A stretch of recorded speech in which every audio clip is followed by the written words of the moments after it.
You are listening to the Hello Sport Podcast. All right, welcome back to the Hello Sport Podcast, home on qualified opinion and unwavering bias, here on a Monday, February the something of 2023. And before we get into, I guess, an indulgent diatribe about how we are and how we feel, it's important to let you know right now, punters, dribblers, 6 p.m. tonight, the Rose Cord punters and dribblers hat is back on sale. hellosport.shop. Rose cord. Lots of you missed out. You weren't quick enough. You weren't made of the right stuff. It's back on sale. hellosport.shop, 6 p.m. tonight. The Rose also still available, although not much. So that's for you. That's for you. My voice is going. hellosport.shop. 6 p.m. hellosport.shop. Rose hats. hellosport.shop, 6 p.m. tonight. Rose hats. Rose hats. You asked from? We delivered. They're back. They're on sale tonight, 6 p.m. hellosport.shop. Now, Thomas. It's been a trying morning for a couple of sensitive, but still follically gifted, vulnerable, yet still emotionally available, and stoic and robust, but still present. It's present, stoic, hanging by a thread, but made of the right stuff. But like it's a strong thread.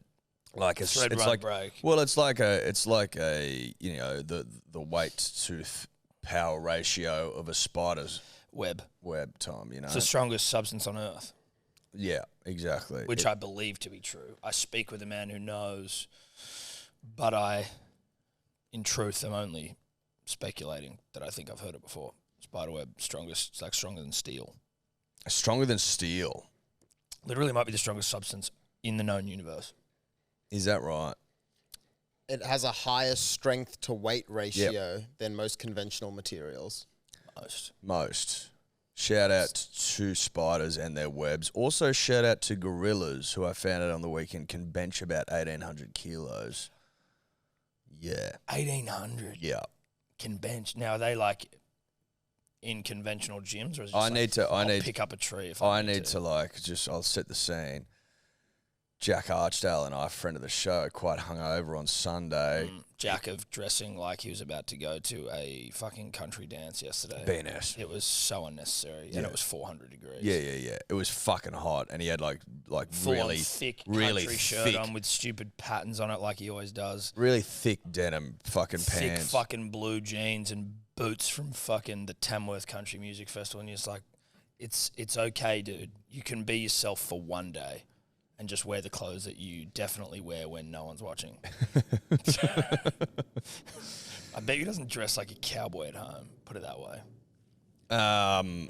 No, probably not. Anyway, he was showing me a photo of a gorilla. Drive by on Judge. Yeah, drive by on Judge. Reminds me of a certain drive-by that was fucking done on me, which we'll get to. One of the great drive-bys. And he just showed me a photo of a gorilla, and I thought, fuck, gorillas are cool. And then I started thinking about how strong gorillas are. And then I was like, well, how strong are they? So I asked Josh to Google how much could a gorilla bench press. That's the number he came back with. I don't know if they measured that in gym. I don't know if they train fucking gorillas and get them in gyms and go, let's load up the plates. Yeah. And you give me a nod, and I'll fucking I'll spot you. I don't know if that's how it works. I don't think you'd spotted a gorilla though. I don't. You could have four. You could maybe have like a team of like fucking powerlifters spotting. Yeah, that's it's not me. No, not you. Well, I wouldn't think that would be a safe option. 1,800 is a lot. It's a lot, isn't it? It's a lot. I went on a similar sort of binge before we get to the weekend, which a few people noticed on Instagram, but I found myself on Thursday evening, fresh out of the shower, kids in bed, Steph out at the shops, Daddy might have housed a gummy a little earlier in the afternoon, and it was starting to take its full effect. Shout out to Native Seed CBD, not an ad, but an ad. And I went on about an hour and a half to our sumo wrestler binge. Yeah. And then when we drove down to Barrel, we got even deeper into it, and we were like, we should be saving this for the podcast. And it was like, nope. Yeah, but listen. We need to be able to enjoy each other's company, Like, we need to be able to enjoy each other like old times. Yeah, and listen, as soon as you brought sumos up, it was just like, it's like opening Pandora's box. Because sumo wrestling, although we all know about it, you're aware of it, rather. You don't really fucking know much about it. No. Like, you don't really get into the nitty gritty of like what the fuck is actually going on. Different like, styles, different approaches. You got like giant men who are like fucking bordering on morbidly obese. No, dude, not bordering. As in they've got full camps set up across the border of morbidly obese. Like they're building cities and shit. They're very established. They're huge, man. Huge, man. 180 kilos, 6 and shit. What were the stats like that? No, that's Jordan Mailata. 6'6", oh, 168, right. 6'7", 168 kilos. They were cunts who were like 300 kilos. 300? Yeah, they were like fat motherfucking sumos. But that was the thing, because there's obviously a couple of approaches to sumo wrestling. There's be so fat that you can't be moved.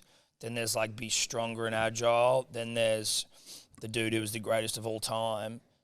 And we can't remember his name, obviously, but he did everything. And he's just recently retired. And, like, if you reach elite motherfucker status in the sumo game, that's when you are called a Yokozuna, which is like a black belt. Yeah. So the Yokozuna is like the highest rank you can have as a sumo. And there's not always 76. So, yeah, and there's not always Yokozunas at like Zunas. at a certain point in time there may not be one currently fighting. Because they have to just be like, you've earned the right for the title. Haku, yeah, that's it. Haku Show. 45. He had like this year where there was like 85 tournaments and he won 45 of them. Yeah, 86 out of 90 tournaments. Dude. In 2009, he was like the number one fucking sumo for 14 years. And they're like, this guy is just the greatest of all time. Anyway, when they retire, one of the ones that I was watching, it was a sumo and he was fighting this fucking tiny, scrawny, pipsqueak kid. And the kids, they're both in sumo gear and the kid keeps pushing him and the guy's just like bunting him off. And then he's sort of like maneuvering around the sumo circle, which is apparently a mound of clay, punters, dribblers. That I think the sumos like have to make. Yeah, there's something about, there's heaps of shit like where, you know, they can't, they've honour and they have pet minders and they can't act a certain way. Anyway, this was this guy's son retiring him. So it's like he's the one that pushes him out of the ring for the last time and fuck, it was good stuff. And then they cut off their top knot. That's when you're retired. See you later, top knot. See ya. When the top knot comes off, punters and dribblers, that's the end of the career. And if you have a top knot and you aren't a sumo wrestler, that's just fucking borderline disgraceful, I think. If you're listening to this and you've got a top knot and you're not a sumo wrestler, you need to have a long, hard look at yourself because that is fucking appalling behaviour. Yep. There's no place for top knots outside of sumo wrestling, in my opinion. No, in civilised society, that's for sure. Now, a big congratulations must go to friend of the show, Hamish Street, and his beautiful wife, Carly Nee Austin, now Street. I don't know how you do that, but the Nee is like what they used to be called. Yeah. Carly Street, Nee Austin. Nee Austin. I think that's how you say it, mate. Not Carly Nee Austin Street. No, I don't think Carly that's Street, Nee Austin. Yeah. Carly Street, Nee Austin. Congratulations and a warm thank you to both of them.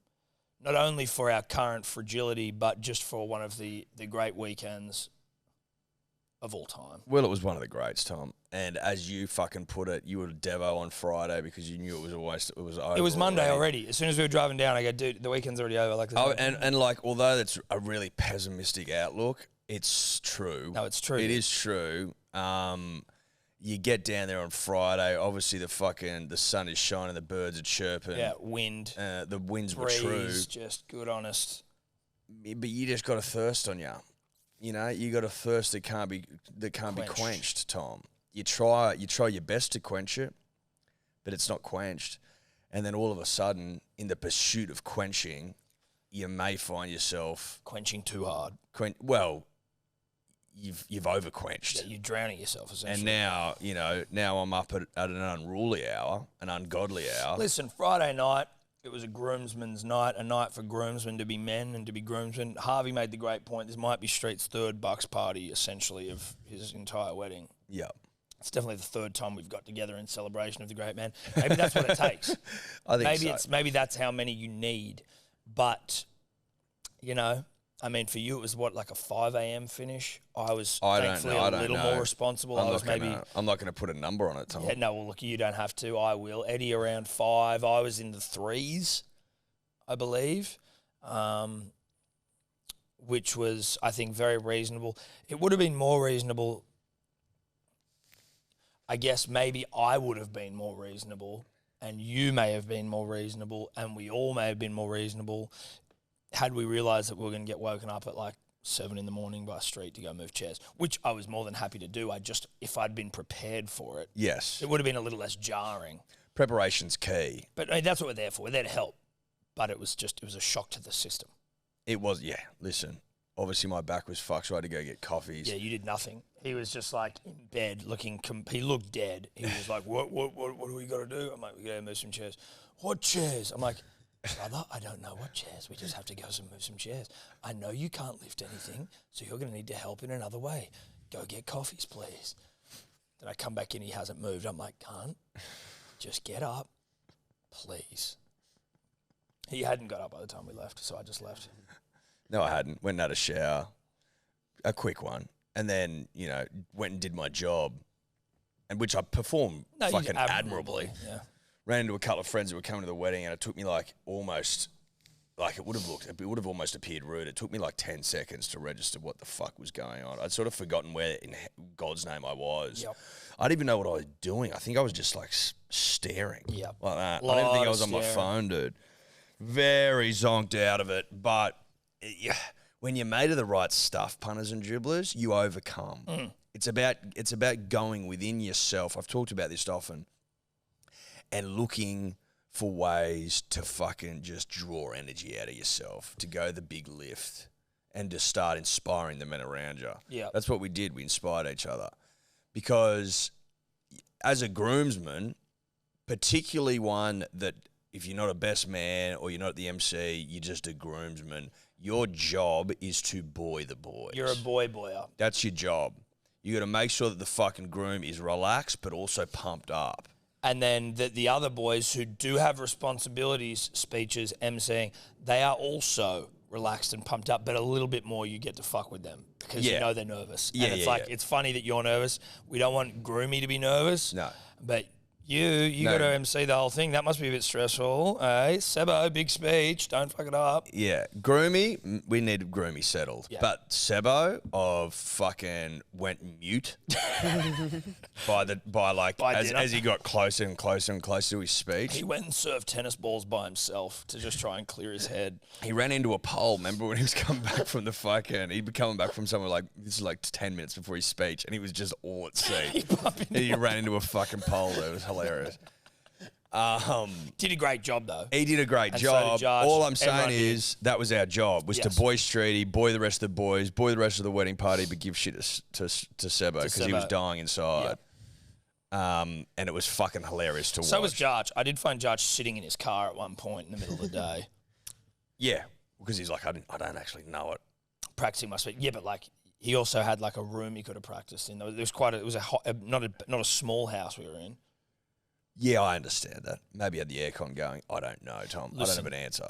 It sounds like you're being a Jarch apologist whilst a Seb critic. I'm saying they were both nervous as fuck. And then the only thing Jarch didn't do was go play tennis.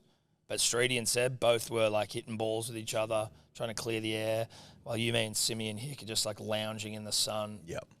Doing absolutely fuck smoking all. cigars. Smoking cigars, listen to fucking Blink 182. That was it, Limp Bizkit. Limp Bizkit, et al. Silverchair as well, I Yeah, believe. bit of Silverchair. That's the fucking role to have. That's all I'm saying. It's the dream role. It's the role I was born to play. I'm fucking good at it. Oh, man, I'm think. great. No, I'm very good at it. Like, if my job is to smoke cigars in the fucking sun and listen to Blink 182, like, if that's my job, Yeah. I'm fucking best in class at it. Elite. I'm elite. Elite. And everyone just bring it, like, oh, you know what would make this a little bit better? This. Oh, you know what? Over beers, let's get some seltzers. You know what we should do? Let's have some cigars. Who's on the music? Oh, now it's Blink-182. It's all of us boyers coming together in perfect unison just to make a great day, if for no one else but ourselves. Well, but hopefully for the groom as well. Well, if the groom wants to get involved, that's fine. We're over here boying the boys, but at least know this: we've cultivated a safe and enjoyable space over here that you can come in and out of. Yeah. Now, if you're dying of nerves and you don't know your speech and you've retreated to your car or you're fucking serving tennis balls to no one, that's fine. Yes. But if you want to get involved in this world we've created, that we've refined, that's fucking unbelievable. It's free as well. You can come in. Yeah. It is free. It's free. No charge. No charge. No door cover. No door cover. No charge. The beers are cold. The seltzers are cold. The cigars are hot. Yeah. And the conversation is friendly and welcoming. Yeah. If and not, also Hickey's he's on music and he's delivering. Yeah. He's playing one of the great roles here. Yeah. So just know that. That's what we provided. And I just want to give Tom and I a pat on the back for doing such a good job. Yep, thank you. That's really nice of you to do that. Now, as groomsmen as well, what we had to do is to look particularly attractive at the top of the aisle. Yes. Eye candy. Yep. We were basically 8 hot gentlemen, 8 pieces of candy. Yeah, eight fine pieces of ass. Yeah, standing at the top of the race. Yes. Yes. As the aisle meets where Street's standing, and then it's just like, especially because, as is tradition with brides, they like to fuck around for a while before they come out.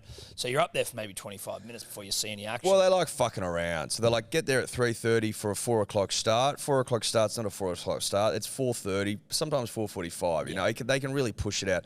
I'm not blaming the bride. No, that's here. on them. It's their day. It's Carly can do whatever she wants her day. She looked gorgeous, by the way. She did. She looked great.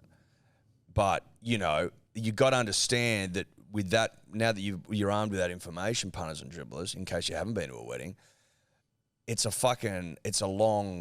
can be a long 30 minutes. And it's your job then to really fucking motivate the men, And to look hot. You got to get some songs going, I think helps. Just some fucking little tunes going. Yeah.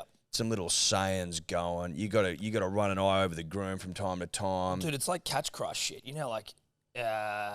Sporting teams have got things that will anchor them in what's required for a performance. So whether it's like a motto, slogan, something. Yeah. Day. Hame day. Yeah. So like game day, but hame day. Hame day. Day. Because he's Hamish, so it's hame day. Day. And he really got a lot out of that. He did. Mate. Listen, he hasn't said this, but I feel like I'm in a position to make assumptions, Tom. Yeah. I don't think he gets through that wedding without that sort of catch cry. No, he doesn't. Now, something else, and this was only maybe a slightly added element for myself where nerves were just even minusculely present, was that my lovely wife Stephanie was the celebrant. Mm. Now, I had the utmost faith in her, but I knew she was nervous, so then I was nervous for her. But then when she got up there, dude, like, metaphorically speaking, because I can confirm not the owner of a penis, but she was swinging her dick around. She was swinging it around. She couldn't, I was like, for someone who's, nervous, you don't look nervous at all. I was trying to see the nerves. Couldn't see it. Couldn't see a nerve. You couldn't see him. Couldn't see a nerve. She told you about her nerves. But you couldn't see You couldn't see him. Gets up there, swings a metaphorical hog, and does a great job. It's a nice touch having a celebrant who's a friend. Yes. She's not a celebrant, but she was a friend, pretending to be a celebrant. Yeah. That's all it is. Which is way worse and way less awkward than a celebrant who's pretending to be your friend. Exactly. And you're like, you're not my fucking friend. Exactly. Stop telling stories you've never heard of. Stop pretending to be my friend because you're not my friend. You're not my friend. You're not my friend. I think that's way more uncouth than having a friend pretend to be a celebrant. Because you know what? If you were a friend, I wouldn't be paying you. But you're making me pay you, so... but not only that, you're making me pay you handsomely. Yeah. And the way you're telling these stories is wigging me out. You don't really because you don't get them, but you're making it sound like you do, and you're saying it in a way which is, quite frankly, unsettling me. I don't know. Apparently, if you're a celebrant, you can get up $1,500 for a day. What kind of training or accreditation? It takes a year, dude. No, but I don't know whether. Well, You got to know the ways of love. Yeah, but so like I think the way that it works in a situation with Steph, who's not a trained celebrant, shock horror, and I assume what you guys would have done with Harriet, who wasn't one. Correct. So like you just go to a registry and get that fucking done. Like no. Officially done. Yeah, but Dave was saying, what training does an actual celebrant need to do? Well, I was also wondering what Steph had to do. Yeah, she did nothing. Oh, okay. So because then you go somewhere afterwards. Like so, where we got married during COVID was just a registry, right? Yeah. It's like. So did you go to a registry? No, we got Someone to come to your house. We got a celebrant to come. And do it officially, but... Do it officially because we did it at Stan's, and she just came and did the paperwork. Who? The celebrant. We got a celebrant. So Stan, Ella's grandfather, couldn't sorry. come to the wedding. We did it. We did it later. Yeah. This is nitty gritty stuff, boring stuff, but whatever. She came over and just does the paperwork. Yeah. You can get like the lowest form of celebrant paperwork me up. Yeah. You handle it all. Yeah. I don't want to fucking. Yes. I can't be fucked. No, I'll sign this and then I'm going somewhere else. Anyway. Sure. But the wedding was so good. Streety's house and barrel, lovely, garden vibes, big old marquee, speeches phenomenal, food phenomenal, vibes phenomenal. I will say, given that, Eddie and I were just boys of boys on this day, you might have expected maybe like a mention from, maybe someone says a story that you were present for, or, Jarchi was talking about how we all used to live together, and you get like just a mention at some point, which is to be expected. Nothing crazy, obviously, because it's not our day. But when Mr. Streety's dad, Keno, was given a yarn, he's talking about golf. We had some golf on one of Streety's many Bucks parties. In fact, it might have been the second one. And out of nowhere, Keno brings me and Eddie up in conversation. We're like, hold on a second, Ken, what the fuck? We didn't have anything. What could we possibly have to do with this? Anyway, we did play golf with Keno during Streety's second Bucks, and he comes out and starts talking about how well I was playing. Yeah. He said I was an absolute demon. I'm like, I don't remember this. Yeah. And then with the moment he said that, my alarm bells start ringing. I go, okay. What's this? Because I played with Tom that day, and he was fucking dog shit. Well, I As wasn't was dog shit. I wasn't as bad as you. I wasn't. He made out like you were an absolute star. He described me as a demon. Yeah. So. Which couldn't have been more inaccurate. Well, no, it was maybe just ever so slightly exaggerated. Completely and utterly exaggerated. But what I could tell was happening was he was setting up a drive-by. Yep. A drive-by. A drive-by on my good self. A gangland killing, if you will. Now, listen, was it necessary?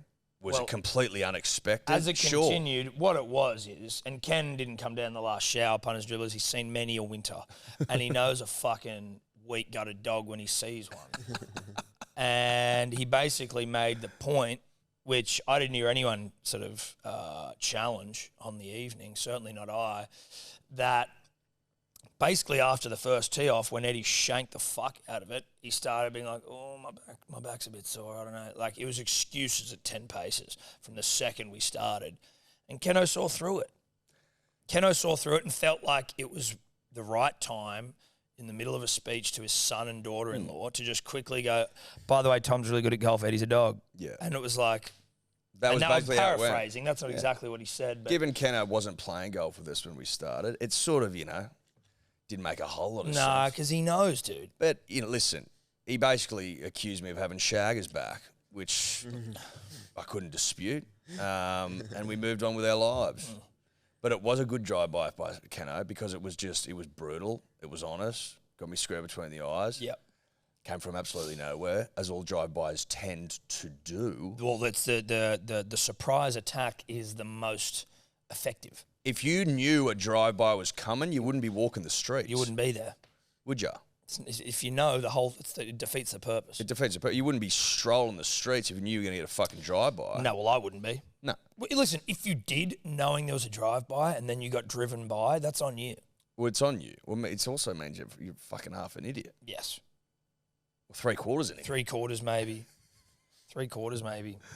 Anyway, fucking speeches were terrific. Wedding was terrific. Vibe was terrific. Weekend was terrific. Can I? But you got to pay a toll for big weekend. You do. Can I tell you a truth about that night, the wedding night. Yeah.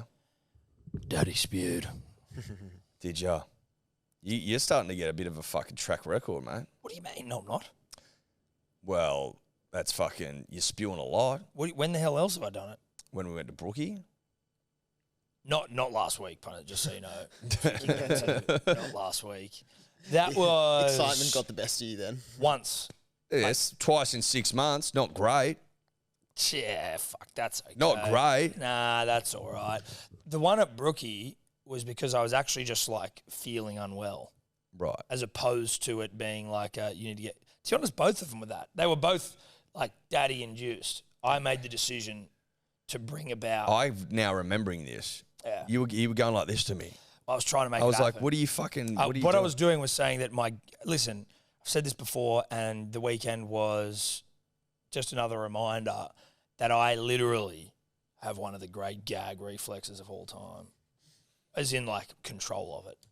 I was trying to get my something going, and so but you're suggesting that you could, mate, if my Judy fingers, called, you could. I don't want to be crass here, right? We're a very upstanding podcast. We like to keep it pretty, I don't know, respectful.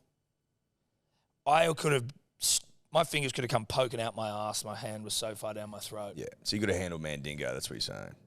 Yeah, dude. And the rest. It took me ages. Like a couple of goes. I'd have to go away, come back and go, all right. Because we had to get a bus home. I was like, mate, I don't want to feel like this on a bus home. No, fuck that, mate. You know what I mean? Not in a bus. There's enough room around Street's property for me to just nip off into a bit of bloody bushland and get to work. But it took a couple of tries. Anyway, it didn't make me feel any better the next day. It hasn't made me feel any better today. But the night was still good. When I saw you leaving yesterday from the recovery, which I was late to because I was fucked, you looked like you'd been hit by a bus. When I got up, I was pumped. I was happy. This was great, really, whatever. Then it was get to the recovery. Couple of things, couple of key decisions, or key factors that fucked my recovery. I knew I was going to have to leave, which was sweet, but it makes it hard to enjoy too much when you're going to get in the car and drive back to Sydney. But it was wardrobe. I wore pants and I wore that heavy fucking T-shirt and it was hot and I was sweating my ass off. Why'd you wear pants? Hungover and making silly decisions. That's all. Not thinking. Just like, we got to get out of the house. And then once we were there, not a shitload of seating, not a shitload of sunshade.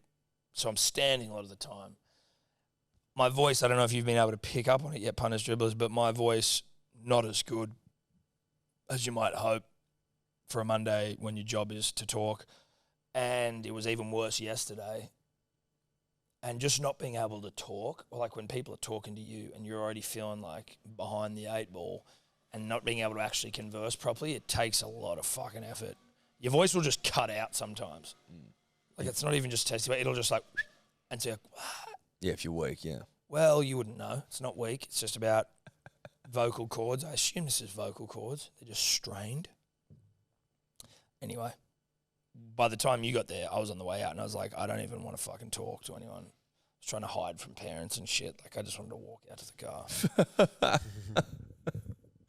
Yeah, I can tell. I'm like, all right, mate. Yeah. Off your trot. Yeah. But that's our life story, punters and dribblers. Thanks for listening in. Cheers. Thank you. We'll That's see you on Thursday. Bye-bye.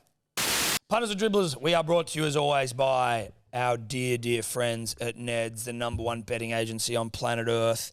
And with the return of Rugby League this week, Eddie, what better time if you do like a punt to get stuck back in? It's an incredible time. You've got the All-Stars game this week and you've also got the trials time. You've also got the UFC. You got on the Sunday. cricket. Now, listen, we don't give out financial advice on this podcast. No, we don't. We never would.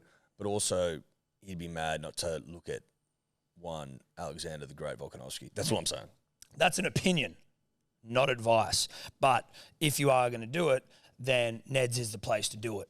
It has everything you could want. It's also got our official punting group under the About Even banner, which you can find in groups. You can find the code pinned to the top of the About Even Instagram if you want to join. We will be spending some time in there this Saturday as we enjoy the races from sunny Perth.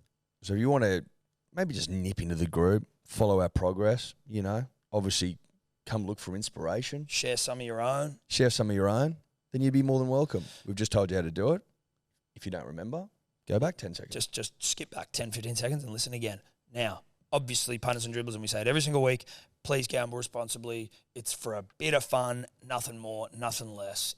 If you do find yourself struggling or you need some help, 1-800-858-858 is the number to call for assistance. Now, some of you will be like, oi, fuck, your Photoshop's getting pretty good, man. Oi, your Photoshop's getting pretty fucking good, man. Oi, fucking Toddler's getting pretty good at fucking Photoshop, man. Man. Oi, man. Man, he's getting pretty good, Fucking man. Photoshop, man. Nah, Man, dude. he's getting pretty good, Whilst man. that is true and that Photoshop, which we've never used, is pretty good at Hello Sport headquarters, Which we've never used. but obviously you want to be prepared. It's like, just because you haven't shot a gun doesn't mean you can't shoot a gun. We can Photoshop very well. We've never Photoshopped, but we certainly didn't Photoshop us front and center in the Manly Seagulls team photo. That was at the request of the club that we came down. Personal request. Insistence almost, Tom. Yeah. I think insistence is probably the word I'd use. Yep. They insisted we come to Brookvale on production day, Manly's production day. Content day, production day. Shake hands, kiss babies, fucking just be around the club. Well, listen, we've been talking about Boy and the Boys, and it's probably the right time to announce it. I feel like we kind of let the cat out of the bag a little bit with all that boy rhetoric regarding the wedding, Eddie. But what that was about was us being officially unveiled as the 30th, basically in the top 30. Listen, we're in the top 30 contracted players at the club. Obviously, I'm under no illusions that I won't be playing, but my role is simply, and Tom's role is to boy the boys. I don't know, like most successful rugby league clubs will have at least 2 players in their top 30 that will never lace up a boot, never take the field, but they are purely boying signings. They're boys, and obviously the importance of the boy historically is well documented. Well, it's about boying boys. It's about boys. It's about getting the boys up and well and truly buoyed, because buoyed boys perform better. It's as simple as that. But you need dedicated buoyers of boys. And that's to get boys buoyed. To get the boys buoyed. And that's what Tom and I do. And we're contracted because we're worth a bit of money. Yes. You know what I mean? Cheddar. And obviously Dickies. Peter Volandis, along with the fucking NRL and the RLPA, have decided, although they've fucking gone through their shit now, they've decided at a point in the past that boys must get the minimum. Yes. Which is 120. Listen, the only thing that the ARL Commission and the RLPA are in agreement on at the moment is that boys are essential. Essential. And the boys have value, and the boys and their worth needs to be respected. Yeah. That part of the CBA has been fucking... Well, it's ironclad, Tom. That's been ticked off. It's ironclad. So obviously, as the official boys of the boys, we get down there. We're next to Siebes, Tony Siebes. Listen, The Turbos, Cherry. did we have a nice conversation with Tony Siebes? Yeah, we did. Broke bread, broke cuddles, bread. kisses, handshakes, All talking forgotten. tactics, Snake. Fuck, it was good to see Snake. I feel like it was the first time Snake's really acknowledged that we exist. And much to his right. To be honest, a moment sooner would have been completely unnecessary. Well, Tom, listen, he's royalty, right? Yeah. The Prince Yeah. of Brookvale Yep. implies royalty. And you don't go up unannounced To the Snake. and push yourself on a prince. You don't force yourself on a prince. The prince comes to you. You never force yourself on a prince. The prince comes to you, and he extends his hand. Correct. Which we experienced at production day. We shot the shit with the prince. Talk tactics. Look, we dropped into tactic talk pretty quick with everyone there. Just in terms of like, when you are buoying the boys, you just want to know how the boys are going, so you know, I guess, how much to buoy or how much to pull back on it. Well, do I buoy in this area? Do I buoy in that area? The art of buoying is not black and white, puns and dribblers. It's many shades of grey. Yep. And you need to know where to Apply apply yourself. some pressure and woo up. Apply pressure, woo up. Bum taps here. Sack Crotch wax grabs there. Crotch grabs. Pat on the back. I don't know whether this is intentional or like if it's a flex. It's rugby league, but Ruben Garrick of stumbling into sort of the main thoroughfare area shirtless towards the end of the day as a throng of seabirds cheerleaders are all getting around. Look, he said it wasn't intentional. He's like, oh, the massage room's over here. I'm like, dude. Listen. You look too hot for that to be a mistake, buddy. Sorry. Listen, it's fine, Ruben. Like, you are fucking gorgeous. Yeah. You're allowed to work. You're allowed to walk around with no clothes on. Yes. In fact, It's it's encouraged. encouraged. Now, I know for good fucking reason, like, I know where the massage and physio rooms were. They were downstairs. They went upstairs. No, they went upstairs. Now, listen, you might be able to try and pull the wool over our eyes. Well, you'd think you could. And go, listen, come up with some fucking wishy-washy excuse. Listen, we were given a tour. So I know exactly where the physio rooms were. They were downstairs near the pool. Yeah. You were upstairs, looking fucking gorgeous, looking absolutely Fuckable. rootable. And Respectfully, of course. I just want you to know that you shouldn't feel uncomfortable No, for dude. wanting to fucking flash a hot piece of ass around. Yeah. There's a couple of things that You a shower. You are, well, he's a shower and a grower. What a combination. Is that coming through nice? So there will be some building that you'll need to contend with, punters and dribblers. We make no apologies for it because we didn't book him in and no one told us. Top Blood will try and edit it out, and if he doesn't, you'll know that he's not up to scratch. Now, back to Manly. Back to Manly, back to us in the club. Look, you know what was nice, Eddie, was that the players, they didn't know we were coming, and it was like the smile, they're bringing smiles to faces. Yeah. When they see us walk in there and just the big toothy grins we were getting from all the boys, they're coming up, greeting us, hugging us, like, fuck, we missed you guys. Where have you been? Brad Parker, Brad's someone that I just fucking got a lot of time for. Just a funny cunt.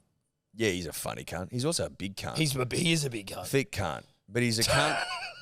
He's a cunt that knows what he's about and what he offers and what he brings. Yeah. And They're all really well-mannered and polite as well. Like Sebo, obviously we brought in someone who is from – he was technically behind enemy lines because he's a Penrith fan / Rabbitohs fan / whose favourite fan. / who won the comp last year. Yeah. They were all very respectful and, like shaking his hand, introducing themselves, even though they know this guy's he stunk like a fucking turncoat. Yeah. They still took the time to be respectful. Yeah. Look, I know you can't smell, but as I've told you before, turncoats reek. Some things you can smell with your eyes. Yeah. And that guy smelled like a turncoat. Like, I can smell Dave from here. Easy. I'm not even looking at him. I can smell him. No, exactly. You know he's there immediately because you can smell him. Yeah. Reeks of it. Now, Sebo obviously was walking around Brookvale reeking of trader turncoat, fucking picks a side on a mood sort of guy. But that didn't bother the boys. They couldn't have been nice. They couldn't have been more respectable to him. We did, in our sort of tour of the facilities, notice a couple of areas where we felt like we could make improvements. Where we could add value Where to we the can club, add value to the club. greater than just the boying of boys. And again, that's the role of a boyer. You don't just leave it to the boying of boys. You're like, how can I leave a mark? How can I provide value for the club outside of my role? I'm going to go above and beyond my pay grade here to provide value because 1%ers. It's about the 1%ers. Now, if I walk into the change rooms and I notice Not a change room. into the players' lounge. Players' lounge, and I eye up the situation, notice where improvements can be made, make mental fucking notes, Tom. Listen, we went in there with Jake. Well, no, I know. I was just thinking about an appropriate way to describe him. Sweetest man on earth / toughest man on earth, who we did, so everyone knows, punters dribblers, we did ask him to snap me in half. Eddie had a bad back, couldn't do it. I was asked to snap him in half. He's too nice. He didn't want to do it. He said no, which is his right. But he did say no. He said, I'd rather not. But I did put myself in the line of fire for No, you did. a snapping. No, you did. Yeah, anyway, we went in there. We were doing a bit of content, and we were with Jake in there. Now, the first thing we noticed in the players' lounge was that the Manly Sea Eagles players are working with a PlayStation 4. Now, if you do have a PlayStation 4, that's not a knock on you. But if you're a professional rugby league side and you have a PS4 and not a PS5, you are most likely the Tigers or the Dragons. It's not good enough for our club. It's not good enough for our boys.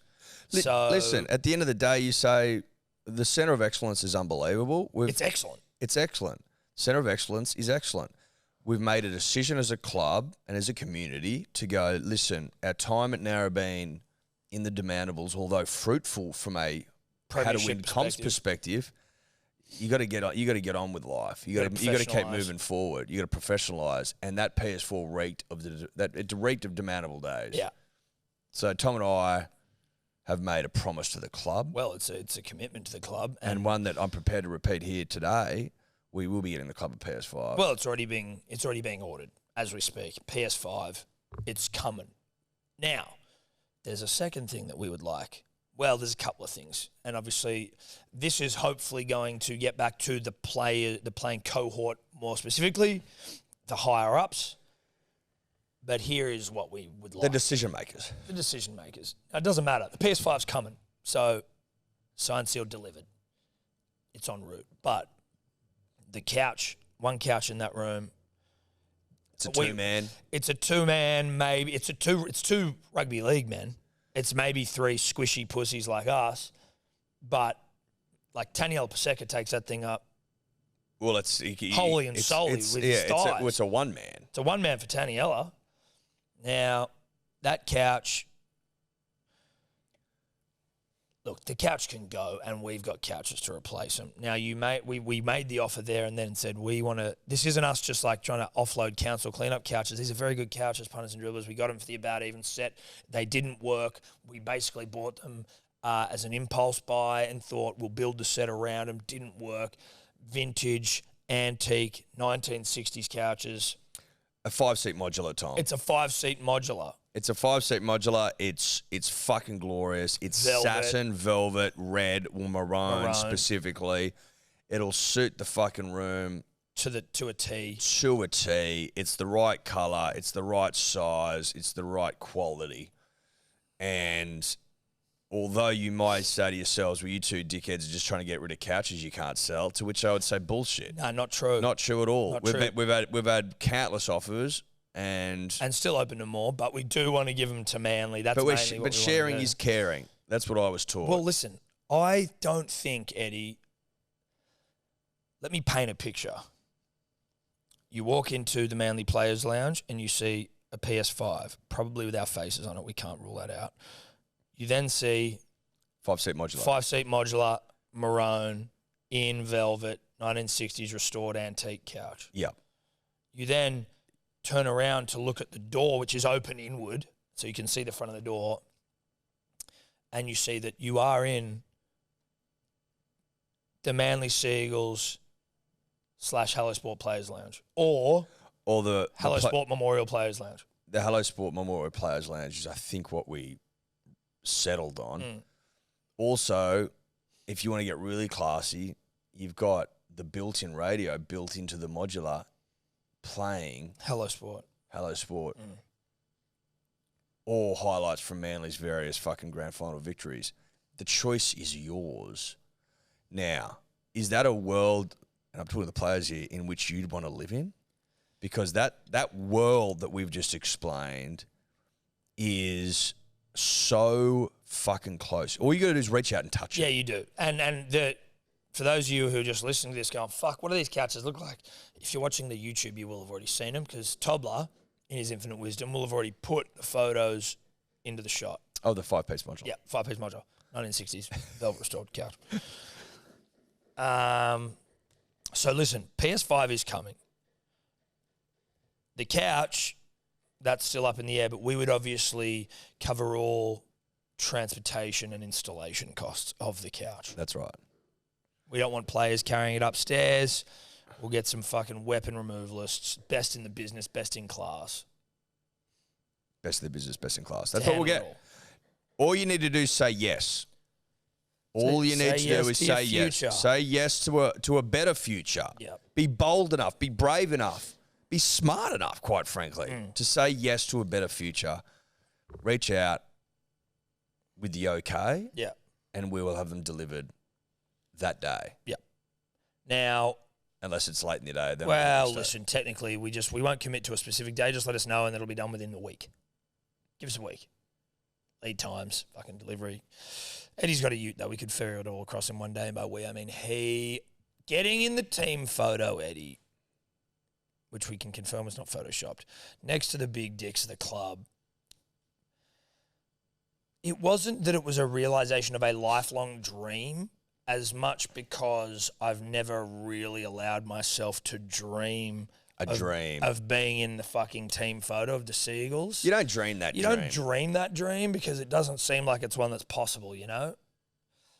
But yes, we are now officially in the Seagulls side. So, like, I don't know what the fuck to make of that. Like, dreams can come true. Even if they weren't dreams to begin with. Dreams can come true. Now, Does DCE had his fucking hand on me? Yeah, he did. Was I yelling out? Me? Was I yelling out? Fuck Peter Peters every time the cameraman kept going 3, 2, 1, smile. Yeah, I was. Was it received? Was it received with raucous laughter? Yeah, yeah, it was. Are we in the top 30? Yeah, we are. Are we in the fucking club? Are we literally part of the club now? Yes. Yes, we are. So, Maggie, that what you will? Shout out to all the boys for making us feel welcome. Yep. We're like brothers now. We are, all of us. And Benny and Manly for getting us in. The inner sanctum. Tell you what, the gym looks good. That looks like a premiership winning gym. Yep. Boys are in there shifting tin. Dude. There's something, that's a sight to behold watching fucking really hot men just move tin. Schuster looking every bit of 15 kilos lighter. Jason Saab returning from a knee. He's a statue, Jason Saab. He's fucking huge. Big boy. Huge. Josh Schuster looked incredible. Just letting you know. And the mood was high, man. Everyone really was high. in a good mood. Haven't seen a mood better. Haven't seen a better mood. No, it was a good mood. High mood. Great mood. That's Manly. And everyone loves Seabold. That's Manly. Yep. They love him. They actually do.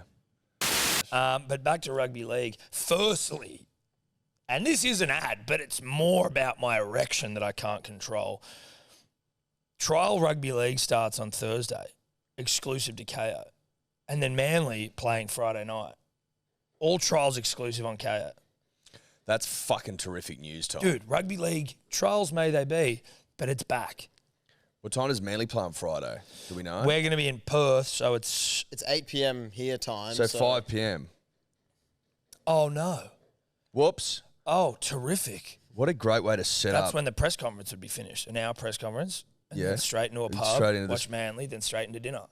Correct. Because we're going to Perth for the UFC this weekend, which I'm horny about. We'll get to that. But rugby league's back.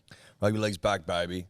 Start working yourselves into a stupor. Rugby league is back, thanks to KO. Thanks to KO. Fucking oath, available on KO. You know what else is on KO and available and coming back very soon? I don't know the specific date. Maybe Thursday. Test cricket. It's the 9th. It's the 9th.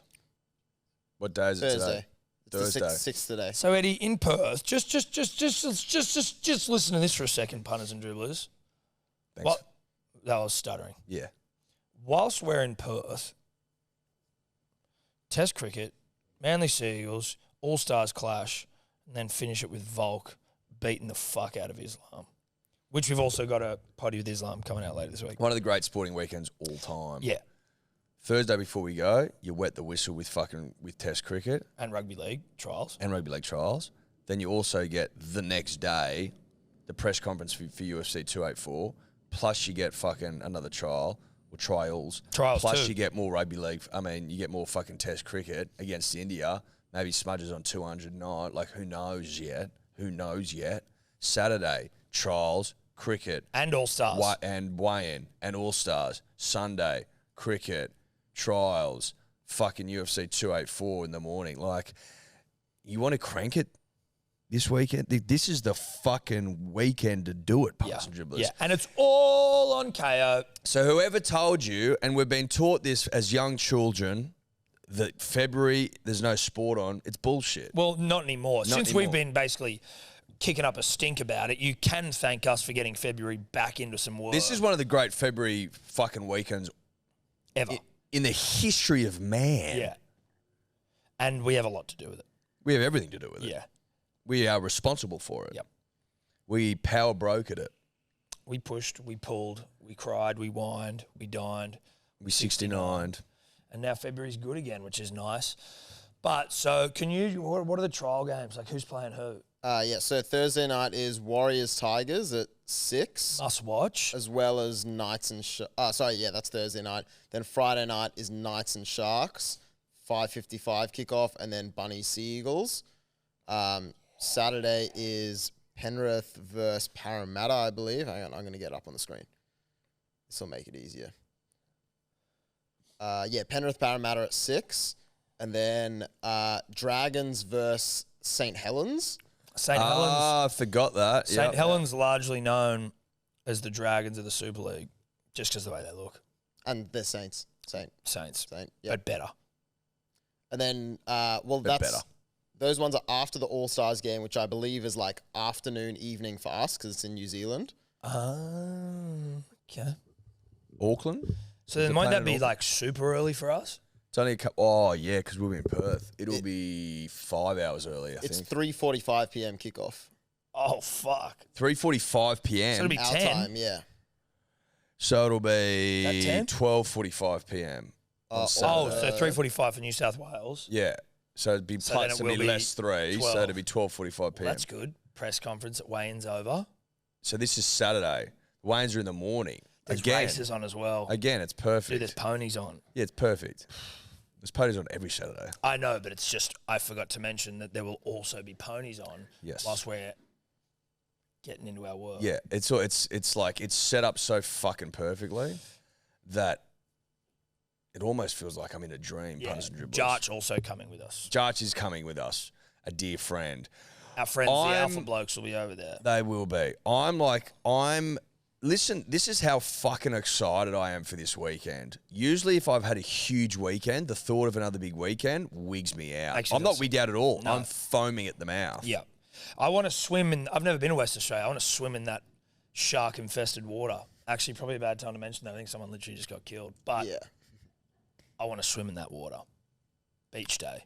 You want to go to the beach for a day? Not for a whole day. There's a lot on. We're shadow guys now, you know, we're shade. I just want to get in there, bit of sun, get in the cool, whatever ocean that is, and then get out. The Indian. Indian. Although some people are of the belief that it's just one world ocean, I'm also of that belief. as opposed to like, well, that's actually not that ocean. That's a different ocean. Let's not divide. Well, the water is connected. Correct. All of it. Yeah. So I'm probably Camp Global Ocean. Yeah. But for It helps to orient yourself. it though, does. It does. It does. Well, you could just say the ocean off the coast of Western Australia. You know? Lot longer though. Yeah, it is. So But then again, Indian Ocean could also be off the coast of South Africa. Is that, do they have Indian? Yes. Yeah. So it's the ocean It's the between same. the two. yes. So you'd need to be a little more specific. Indian Ocean. But the Off where? eastern coast of South Africa, Yeah. not the western coast. Correct. So you got to go super specific. Now, listen, I don't think it. I bet you didn't think you were going to get one of the fucking great geography lessons all the time, but Real, here you real are. nice ocean yarn. Now we've also got Storm Roosters on Sunday, Raiders Dogs, and then Cows, Fish, and then Broncos Titans round out the weekend. That's good. That's good. So I think we got 9 games off the top of the dome. Tom, is that Yes. correct? Yes. 10? 1, 2, 3. Oh, 10, 'Cause of 10 the with the All-Stars. 10 with the All Stars. 10 games of rugby league football starting Thursday, ending Sunday. Well, 10. 11 if you count the women's All Stars match, which There starts you before. go. 11 games. 11. 11. All available on KO, baby. You're welcome. Did you hear about Nelson Asafa-Solomona being ruled out of the All Stars? Yeah, what happened?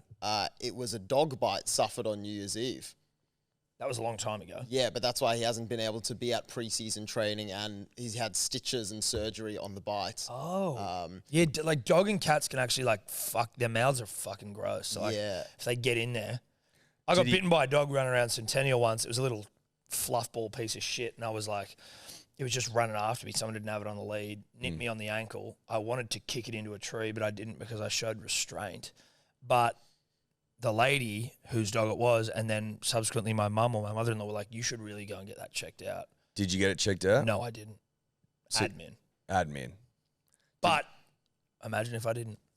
Well, Great. Okay, so thank you for that story, Tom. it could have been Nelson Asafa-Solomona. It You know could what I have mean? been, You shouldn't but it take the wasn't. shit You got to take it seriously, as evidenced by Nelson. But not evidenced by you. Because you didn't take it seriously and nothing happened. Yes, but look, that could have been the dog. I assume I'd be shocked if Nelson, Asafa Solomona, surrounds himself with fluffy little shit dogs. Well, you say that, but there's a great paragraph in this article from stuff.co.nz which reported this. It says the Storm forward owns 4 dogs, a Siberian Husky, a Staffordshire Pit Bull Terrier, and 2 Dachshunds, but it's not known which pooch delivered the bite. See, Dachshunds aren't little fluff ball. Like, they're novelty because they're like sausage dogs, right? Whereas little fluff ball, and they're cute, they're cuddly, but they're like, you're a teddy come to life. Yes. You're cavoodles and shit. You're just teddy bears. I get that. And I'm not knocking them, but like... I'm not knocking them either, but you know what we're saying. All you're trying to say, Tommy, if I'm reading between the lines, is you don't feel like you could get rabies from a cavoodle. Correct. That's and I also think that rugby league players themselves, a la Jai Arrow's dogs, are usually incredibly intimidating animals, just visually. Like, they may be trained well, but it's like a staffy. I had a staffy growing up, love them, but a staffy you don't know could fuck you up. Staffies like punching on. Yeah. It's in their nature to punch on. Husky, not so much, but they're a bigger dog. And I'm sure that they would have punched on back when they were just like wolves or whatever. Yeah, sure. You know? Yeah. Pre-domestication. Well, I don't think most dogs, all dogs come from like one wolf or a couple of species of wolf. So yeah, they would have all like punching on. Yeah, but including huskies, the cavoodle. I wonder if the husky closer to the wolf because it still looks closer to the wolf. Couldn't answer that. No, you couldn't. Couldn't answer that, Tom. Not important. No, it's not. Not important. Now, All-Stars. Now, the biggest rugby league story, which for some reason we've taken way too long to get to. well, that's where I was like, okay, let's drop the dogs and get into the fucking Well, brouhaha. the brouhaha. You want to talk about punching on, allegedly, / seems like it's a bit of a storm in a fucking teacup. / seems like they weren't punching on at all. No. Latrell and Jackie Boy Whiten of good mates at Jackie Boy's 30th. Fine. Punching on, allegedly, outside of it on the street, arrested by coppers, resisting arrest by coppers. Like, was this in Canberra? These coppers seem like the biggest bunch of gimps. Cops, not generally. These guys. AFP. Because it's Canberra. I think it's AFP in Canberra. Yeah. Correct me if I'm wrong. Pretty sure it is. Now, listen, we've Couple of talked boys about this. fucking We've wrestling. talked about this before on this podcast. Sometimes good mates, Tom and I have done it, need to just fucking throw the weight around. Yeah. You know what I mean? Get some of that testosterone out of the system. These boys, you got to understand, it's been a long preseason, and sometimes they just need to get a bit out of them. They're also highly probably testosterone individuals, right? These guys are athletes. These guys are finely tuned. They are going to want to assert themselves. Well, they're over young, someone. dumb, and full of cum, baby. Exactly. Like, we all know this. This is Rugby League 101. Yeah. Young, dumb, and full of cum. And if fucking Jackie Boy Whiten on his 30th, all right, wants to show the old dog wanting to show the young pup a couple of new fucking tricks, I don't even know if that's the same. Not the point. He goes, come outside with me, brah. Let's dance a little. Yeah. You've been talking mad shit all night. Trell's meant to be staying at his house, mind you. That's real mates. Like, let's punch on and then I'll stay at your house. Well, he was. I think Trell and his partner were staying at Jackie Boy Whiten's house. Well, they end up staying in the big house, but I know what you mean. Well, if they weren't in the big house, they would have stayed at each other's house. Yes. Well, he would have stayed at his house. Arguably a bigger house, given it's Canberra. Would have been a bigger house. Jackie's house bigger than the big house. That's what I'm right. saying. The big house not that big. No, not in Canberra. Not compared to Jackie Boy's house. No, that's right. Now, apparently a lot of eyewitnesses going, mate, it was just a friendly wrestle. The coppers, obviously fucking bored. Fuck all to do in Canberra. Nothing doing. Politicians are Pissed all off that they're in Canberra generally. behind closed doors. Annoyed that they're Blowing red fucking, wine that up this each is other. what their life's become. Cop in Canberra. Canberra cops. Not a show anyone's looking to make. No, and they haven't made it, and they won't make it. And we all know why. Have goes, okay, are there a couple of young, are there 2 thoroughbreds over there just releasing some testosterone? Let's go insert ourselves into the situation unnecessarily. Just 2 wild horses getting into work. Let's use 5 or 6 of us to fucking arrest one man. Like that, that seems necessary. Let's go overboard. What are we known for? Cops. I'm not generalising all, here. Not all, yeah. Statistically, arresting Indigenous people rather than No, I was going to say, I wasn't going to say I that. don't want to make it. I don't know if it's racial. I wasn't going to say that. All I was going to say is they Could be. sometimes I like going overboard. Yes. And that's what they've done. Seemingly. But I'm not making it racial because I don't know if it's I racial. didn't make it racial. A couple of boys just wrestling. Cops took it way too seriously. I don't think cops are like, they're Aboriginal in wrestling. Could be wrong. I'm not. But that wasn't the vibe I'm I not got. saying one way or the other. All I'm saying is they went overboard. Yes. That's all I'm saying. Yes. Went way overboard. It would seem. If you've got someone screaming, you hurt my arm, like just woo up. Yeah. Yeah. Like, You know what I mean? It's like, what are you getting out of this? If his arm's hurting, just woo up a bit. but like, I also understand from a cop's perspective, if they truly thought that there was something like bad, that it's like, if I release this guy's arm, he's going to get out and fucking, you know? But I'm like, surely he's resisting arrest because you're like dislocating he was your shoulder. handcuffed. Okay. He was already handcuffed. The incident between Latrell and Jack was nothing. They were just mates who had a bit of too much to drink mucking around, the player who declined to be named. But then cops came from everywhere, shock, horror. About 4 of them jumped on the Latrell, too many people, forced him to the ground, twisting his arms behind his back, unnecessary. He wasn't resisting and was screaming at them to just stop hurting him. It was very distressing to watch. Massive overreaction. Right. Okay. So, overkill. I think in situations like this, the police should come up and they should just go, like, what is this, gentlemen? Is this just an old-fashioned fucking brouhaha? Yeah. Like, is this the releasing of fucking testosterone. From a couple of young bucks' bodies? Is that what this is? Because if it is, we're just gonna watch. Yeah, we might watch, exactly. Like, Can we bet on it? can we bet on it? I've always loved watching my mates wrestle. It's Yes. fucking great sport. Yeah, and usually when you do watch your mates wrestle, you know who's going to win, and then every once in a while you get shocked. The world gets turned upside Well, down. but it's sometimes sometimes you're sitting there and you're like, am I watching one of the great upsets all the time? Like Richard Casey, okay, one of the great wrestlers. Ollie Arch came from the clouds one day and had fucking Richard in a very, very compromising situation. But the boa, that's his name. Richard, the boa, the constrictor, he just comes out of nowhere because there wasn't enough fucking mongrel in Oliver. He dropped the fucking bag while it was ripe for the picking. Right. Richard comes over, overwhelms him. The boa still undefeated. Like Undefeated. that's what wrestling, your mates wrestling provides. Yeah. And what was missed. An opportunity missed. And was missed by the police. Yeah. You have got 2 of the great rugby league footballers on the face of the earth prepared to put on a show. Yeah. You got tickets to the fucking rock show, baby. Front seat. And you want to put him in a cell? Why are we arresting these You're guys? on nosebleed wages. You are on nosebleed wages and you are ringside, baby. It doesn't seem right. These gentlemen are performers. They're showmen.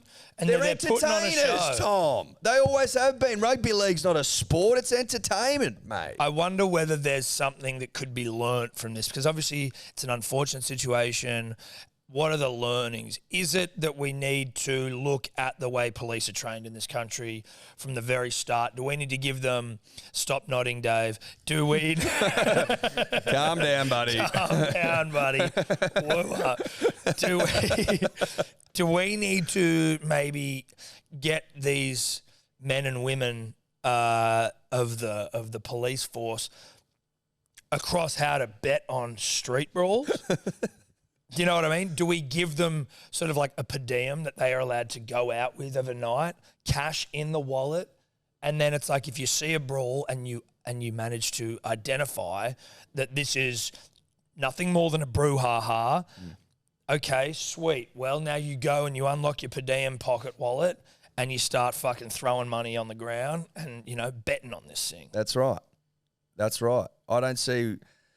That's healthy. It seems healthy to me. I got 50 on Trell. 50 on Trell. Who's with me? Yeah.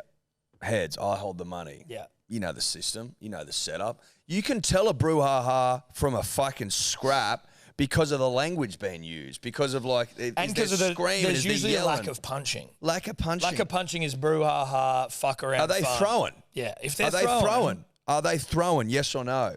Or are they wrestling? If they aren't throwing... which I assume they weren't because they're friends, the cops have fucked up big time.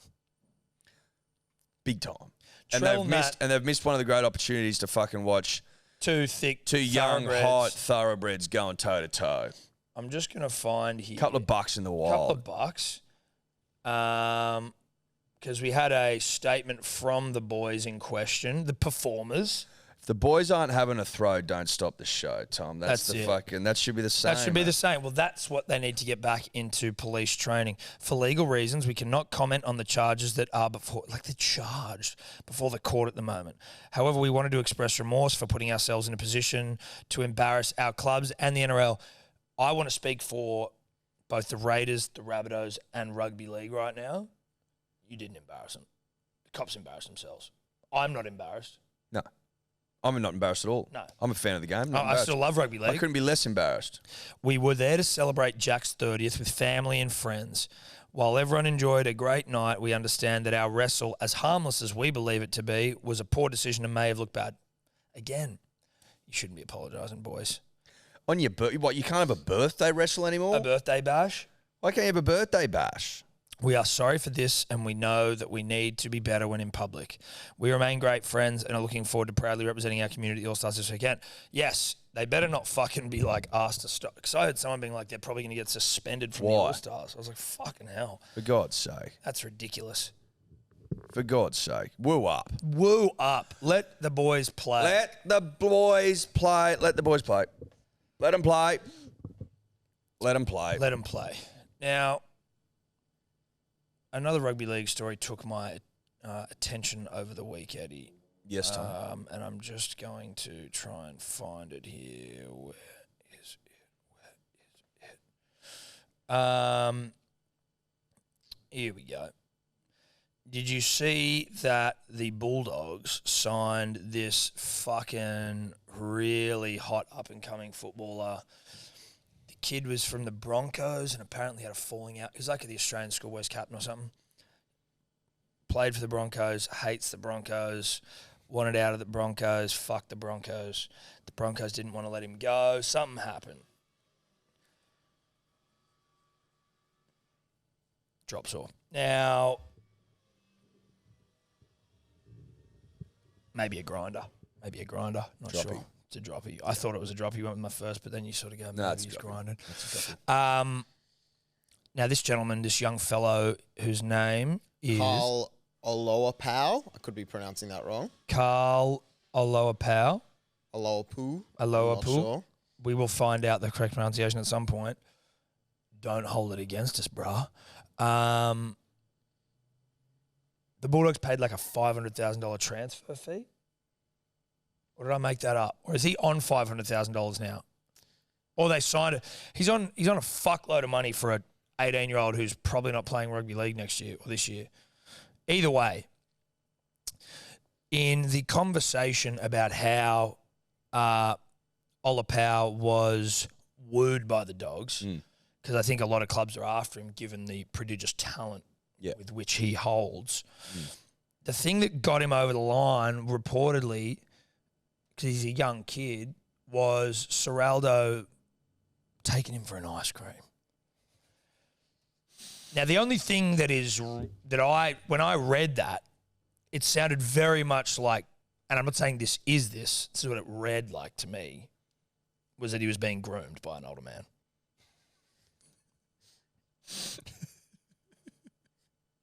Because you took him for an ice cream. He's bribed this kid with an ice cream to get him to come play football. Yeah. Now, I think it's play on to groom a kid to play rugby league. Well, to groom a kid to play rugby league, it's absolutely play That's on, Tom. fine. That's absolutely play on. Unfortunately, ice cream in the past has been used for the wrong reasons. Yeah, for the wrong reasons, not the right reasons. Not the right reasons. It seems to me that this is the right use of ice cream and grooming. And grooming, positive grooming. Positive. Really positive grooming. Just went, listen, I want to groom you to play rugby league. Like, cards on the table. No, I'm grooming you. Yes. But I'm Because grooming usually grooming is a bit more like subtle and nefarious. But I want everyone to know I'm publicly grooming this kid to play rugby league. But I am grooming you with an ice cream, which in the past may have been misused. Yes, it has been misused, but it does work. No, it won't.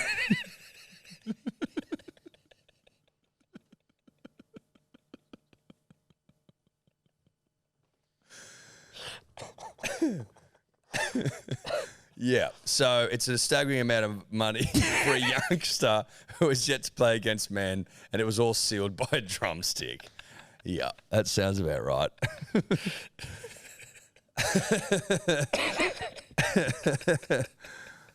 Oh God!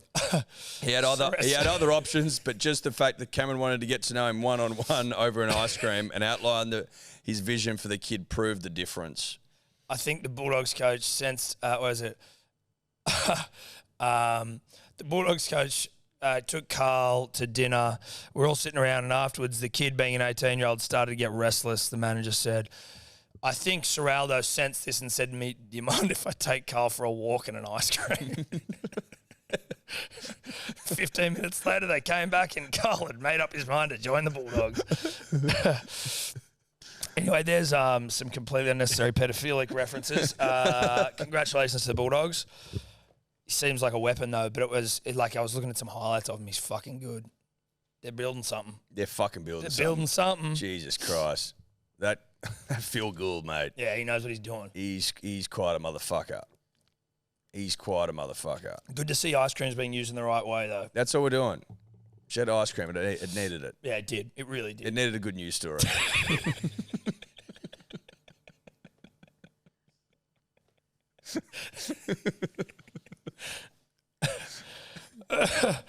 Oh, God. I get out. Couple of congratulations. Have you got that milk? Yeah, don't worry. She's coming. Just wanted to shout out a friend of ours who is no longer a friend, but a friend that is dead to us, due purely to the way he plays his rugby league, plies his trade, and that's Kieran Foran. Obviously a Titan now, which means that he ceases to garner any special treatment from you or I. Well, that's absolutely right, Tom. At the end of the day, he's a traitor. Yes.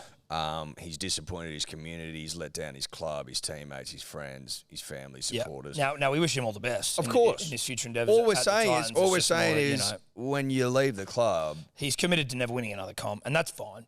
What he does, this is a congratulations though, because he's now the youngest grandfather in the NRL. Yeah, he is. In the history of the NRL? I'd say he'd have to be in the history. He's 32 years old and he's granddad, so you'd have to think he is. Yep. Now, you might be like, yeah, he's not. He is. He's a step-granddad, same thing. Step-granddad is a granddad. It's the same thing. No, put it this way. He's playing the role of a granddad. Is he going to be called Pop? I bet he is. I bet he is, because he's married to his wife. We might have to start calling him Pop. Pop. Pop Foran. Pop Foran. Well, listen, Tom, he is a Pop now. He's Pop, dude. It's Pop Foran. He's married to his wife. His wife's got a fucking child who had a child, and that's why she's a grandma, and he's a Pop. That's Simple how as it that. works. Pop Foran. Poppy Foran. Poppy Foran. Or do you want to go watch Poppy play? Yeah. Is Poppy still playing? Poppy had a blinder on the weekend. Poppy had a blinder. Poppy moves pretty well for a Pop. For a Pop. It was great for a Pop. Yeah. But also, what a great opportunity to be one of the great Pops all time. Yeah. Now, I'm not here to hang shit on Pops. Pops are great people. But, generally when you think of Pops, you think walking stick. You think old as fuck. Old as fuck. Incontinent. Yeah. Adult diapers. Yeah. Grey pubes. That's right. He'd have his dick would be shaved, I imagine. He's still young enough, you know what I mean? I'm assuming at some point you stop. He'd trim. He'd trim. Trim. Yeah. He's got a young man's penis still. Yeah, he does. Know what I mean? Poppy Foran's got the youngest granddad cock on the planet. Yeah. Yeah. Still honest and true. He's nut sack still. He would be one of the youngest granddads on the earth. On planet Earth. Yeah. Tom. Yes. Comfortably. Yeah.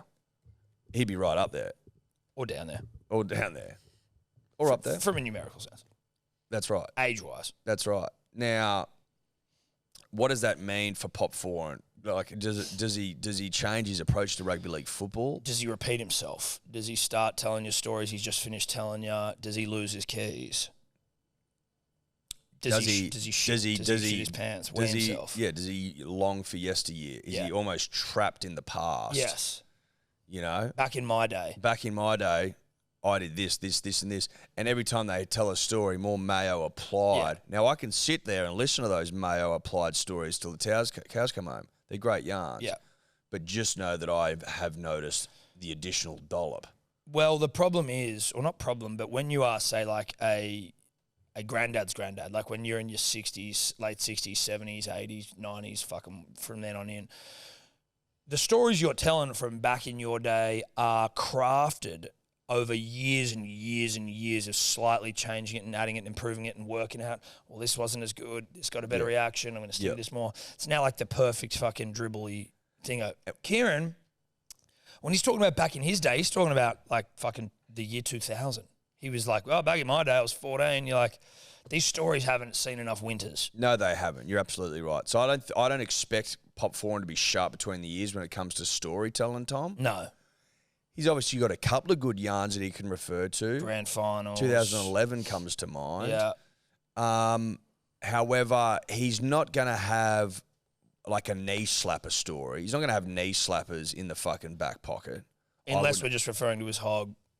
Obviously, if they're hog-based stories, he has one of the great knee slappers all time. We know this. I'm talking more about a funny yarn being a knee slapper. As you pointed out so eloquently, Tom, sometimes the old boys they've been working on a yarn for 50 years. They know what hits, they know what that doesn't, they know what tempo is required, they know what time is required, the right amount of mayo, etc. So it'll be interesting to see how he approaches his new role. We wish him all the best. We do. Congrats, Poppy. Also must remind Pop that he's dead to us. Yes. But obviously, like, you know, if we saw you around the beaches and shit, like, we'd help you across the road. If he wins, which he won't, but if he did win, which he won't, or can't, and shan't. Because it's Titans. But if he were to win the comp, would he be the first grandpa ever to win a comp? Yes, he'd be the first grandfather. He's probably, if he plays internationals, he'd be the first grandfather to play, assume, rugby league. Like, so he's got an opportunity to really, like, pad his fucking... He's had a great career, but, like, add some records that you wouldn't assume he was going to get. Well, pop-based record. Purely grandfather. How many games played as a grandfather? How many tackles made as a grandfather? How many tries scored as a grandfather? Try assist from a grandfather. Yeah. You know what I mean? Tackle bust from a grandfather. Repeat Line breaks sets. from a grandfather. Dummies Points thrown. in a game. Dummies thrown. Just put, like, most points in a game from a grandfather. Yeah. Excuse me. Anyway. That was alarming. Yeah, it was unnecessary. Congratulations to Poppy Foreign. Now, Ryan Madison had his request to overturn his ban because he didn't want to pay a fine, even though there's like $600,000 a year. Yes. He was like, fuck the fine, I'm taking the ban. Then everyone was like, you're a dog. Yes. And now he's like, oh, no, can we turn it back over? And the NRL was like, no. And I like that. Yeah. No, you fucked up. You fucked up. Oh, because it was like that. That was the dumbest / most selfish decision I've ever fucking seen almost. Yeah, I'm not playing that. And what was it? If it was like $2,000 or $3,000 or something? Because it was saying it was a crusher, and he's like, it wasn't a crusher, but it was like, I feel like, listen, was it just a kid who made a dumb decision when he was salty about losing a grand final? Possibly. Yes. Yeah, it probably was. And so in that sense, I feel sorry for him. But it was still a dog move, whether you were salty or not. Yeah, and I feel like you needed... Petulant. Listen, and you can say that you were salty after fucking losing a grand final, sure, but there should have been people around him, and maybe there was, that go, listen, bruh, don't do that's that. the dumbest fucking decision I've ever heard. As soon as we heard it, you and I, we go, that's the dumbest thing I've ever heard. Everyone was like, this is the Everyone stupidest said that. fucking thing ever. So surely someone close to him should have been like, hey, bruh, you're going to regret that in like a couple of weeks. Yeah. Maybe a couple of days, maybe a couple of hours. Yeah. But you know this, you will regret it. You're a dum-dum. Not a big thinker. Not a big thinker. It was Now, $4,000. huh? $4,000. $4,000. And he makes, what, $600 a year? Possibly more. Yeah, okay, well, that's dumb. Now, Eddie, obviously under the most important news of the week, bit of AFL, GWS rookie Jason Gillbee has lifted the lid on his milk obsession after his stunning intake of the dairy drink was revealed. Gillbee sent the internet into a spin this week after it emerged during a preseason bonding exercise that the first-year giant had swapped his water intake for milk 3 years ago. So, always a lover of the cold white beverage, Gilbert revealed he'd made the switch to drinking dairy almost exclusively after his milk cravings got the better of him. Me and my younger brother have always drunk a lot of milk, but it was probably about 3 years ago that I just decided I preferred it over water, and when I would get thirsty, I would just crave milk instead of water to rehydrate me. So he drinks milk during a game. Is that what I'm hearing? I guess so. But if you've swapped water for milk, by extension, there wouldn't be a guy running the waters. It'd be someone running the milks. There'd be a milk guy. He goes, I used to be at school sometimes and I would think, geez, I haven't drunk water for like 5 or 6 days. I better go to the bubbler for a sip. Why? Because he's drinking so much milk. Yeah. He continues to drink milk all day long, the only exception now being when he's on the training track over summer. There you go. You got to make some concessions. Yeah, but training track over summer, not in winter. Look at this guy. I'm not going to judge a book by its cover, but he looks like a milk guy. Oh my God. Oh my God. Listen, I would never judge a book by its cover, Tom, ever. But it looks like he gets up to no good with milk. You know what I mean? Yeah. He doesn't. Like it's not just a drink. It's not just a drink. No. You know, he doesn't just go into the kitchen and pour himself a nice cold glass of milk. Like he's up to no good. Yeah, he is. I can't tell specifically. No, I don't know what it is. I'm not going to accuse, but it's like that guy does some fucked up shit with dairy. All I'm going to put it this way: I don't reckon he pours it into one hole exclusively. There you go. That's not even an allegation. That's just a perception. It's a vibe based on what we're seeing. You got to call it as you see it. This looks like it's any hole's a goal for this man's milk intake.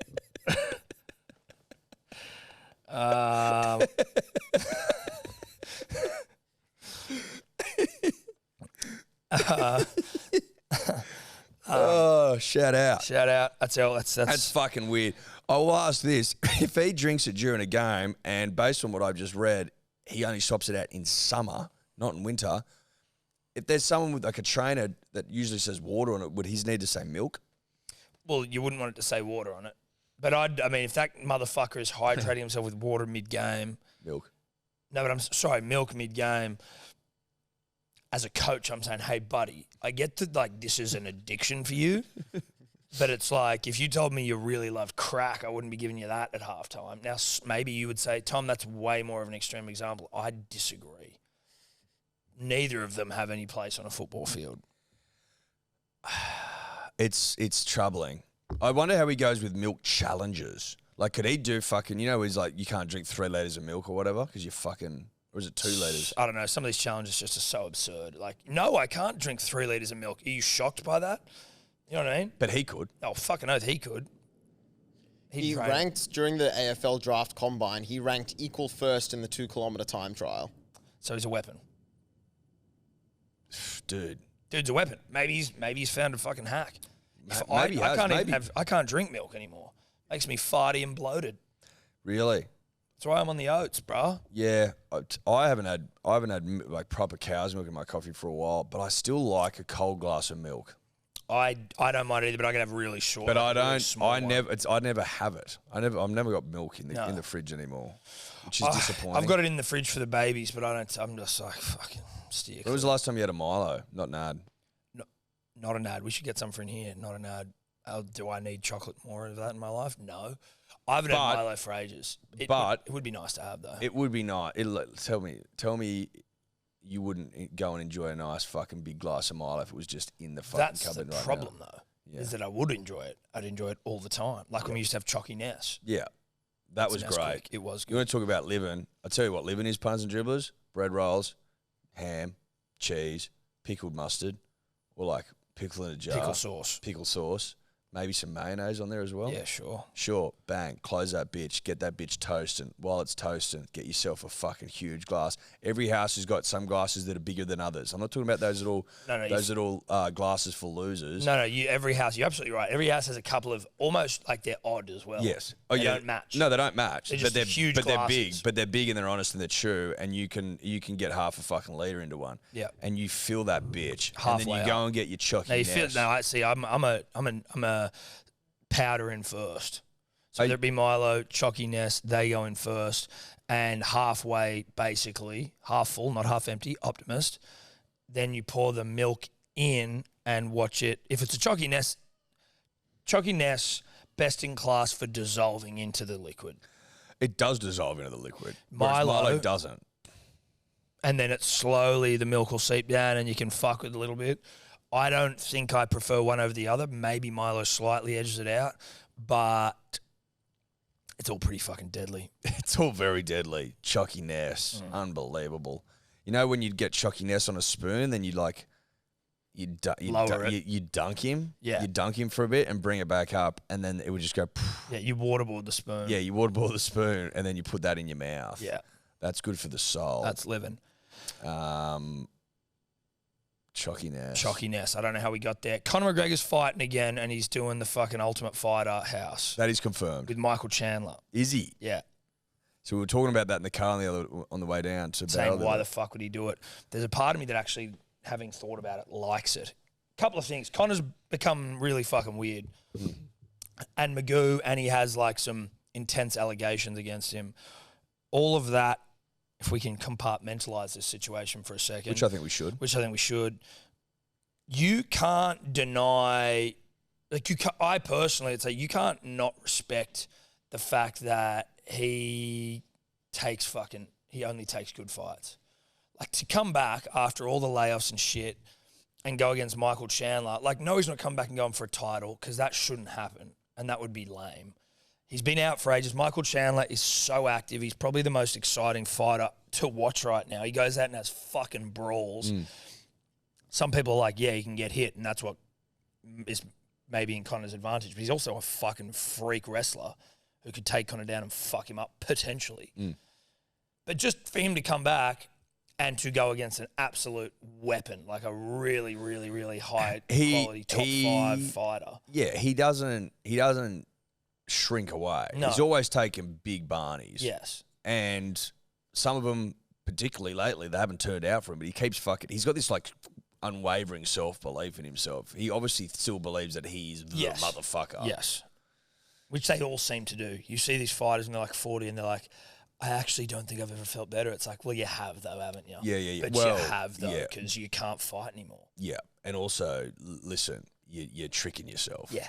Because you can't tell me that you feel better after this camp than when you were 28 and you were like a world champion. Yeah. There's just no way. There's just no way. Anyway. Conor looking fucking huge at the moment. But also the hosting people of pointing out, being like, listen, I don't want to say anything, but he was out of the fucking testing pool and he got huge. Well, the argument there, because I think basically everyone assumed that he was, but the argument there is that the injury he had was so fucking severe and that could have real long-term whole life implications, where there's some examples where when you have a complete snap of the bone that it doesn't fuse back together again. Yep. So you can have struggled walking forever, all this sort of shit. Apparently Chris Weidman, because I don't think he's been back since he did his, when he was fighting fucking Uriah Hall. No, Anderson did it against Chris Weidman. Weidman did it against Uriah Hall or someone. And he hasn't been back. And apparently he's having fucking problems. Really? That's what Conor was saying. But anyway, the thing was obviously, no, you don't want cunts going out of the testing pool and juicing the fuck up. But that whatever they may or may not have been doing aids in speedy and strong recovery of an injury like that. Now that could be complete horseshit. If you're a doctor, reach out. But that's just what I heard. But I actually think it'd be cool. I started to like the idea of him being on the Ultimate Fighter. We're starved of Conor content. Yes, we in are. the UFC realm, where it's him shit in the way that we like to. You don't like seeing him at the MTV Awards trying to punch R. Kelly or whatever his name is. No, it was Machine Gun Same Kelly. Shit. Yeah. So to see him in this context, I think will be a little bit more enjoyable. Chandler, He's done it before. He's a do good talker as well. Chandler. Who did he do it with last time? With Uriah Faber. That's right. Talk mad shit. Mad shit. Put Uriah on the fucking bitch. But in a fun way. They actually got on a fair bit. There's almost it was a weird they were happy to fight each other, but they were also got on. And I think they're still pretty cool now. But TJ Dillashaw was part of it. That was before TJ fucked off Uriah when Conor's calling him a snake in the grass and shit. Yes. And what's funny is it's Cody Garbrandt who tries to. Cody Garbrandt was on the Ultimate Fighter, and he's the one that gets up and fucking starts trying to go Conor. You're oh shit, there you go. He's now a former world champion. But so yeah, I don't mind seeing him on there. When does that start? Fuck it. When's it start? Maybe May. May. Okay. Interesting. Listen, if this will be the tell, right? If you come back and he's in that environment where he's done before and it was fucking cheeky and funny and he got under people's skin, there could be shades of old Conor. I don't think it'll be old Conor, but there's the potential that we could see that. If we don't see any of that, Pack her up. Pack her up. Pack her up. If he loses to Chandler, pack her up. Go do some fucking boxing exhibition matches. Fight Jake Paul. Fight Mayweather again. But otherwise, fucking pack her up. Fight Jake Paul. Seriously. Fight Jake Paul. Fight Jake Paul. Fuck When's him that fight with fucking Tyson Fury? Not Tyson Fury. Fucking Tommy Fury. Tommy Fury. Is that this month? I think it's soon. Yeah. It is. And I'm excited. 18th? It says it's been cancelled. Tommy Fury, Jake Again? Paul. No. That would be the old one, Dave. No. Surely not.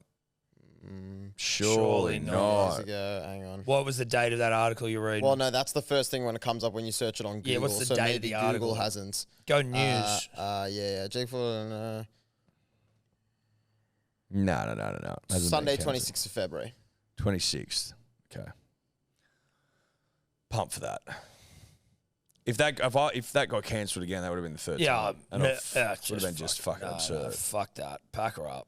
Pack her up. Question. This is more of a Thursday podcast question, but I must answer it. Must ask it because over the weekend, down the Southern Highlands, minimal reception, more time dedicated to ripping and tearing. Then I got back, very sorry for myself, hung out with the babies, went to bed. What the fuck happened in America where they shot down like a Chinese spy balloon? Is this bullshit? Like, surely they're better at spying a la TikTok than sending a balloon over the US. Yeah, exactly. Is it performative? It kind of seems like it is. As you said, if China wanted to spy on the US, they wouldn't send a massive balloon that you could see from the ground level, No, they set up TikTok. Yeah, I think what it probably was a weather balloon, which, I don't know, just gets stats and data and stuff. They shot it down. Apparently this shit happens, like there are weather balloons around from other countries that happens quite often. This made the news for some reason because maybe there was something else in the news that they didn't want taking up the headlines. Who shot it down? America. I don't know who shot it down, like specifically. Oh, yeah, but America shot it down. No, yeah, but like, was it the military? Yeah. Yeah, right. Okay, it wasn't some fucking like do-gooder No. who was like, not my country. No. It's not me, then who? No, another thing, this is Thursday party. We haven't done it for a while. But did you see the video of what was reported to be that Pfizer exec who was on a date Yes. and was talking about how Pfizer is like manipulating the virus so they can fucking keep making vaccines?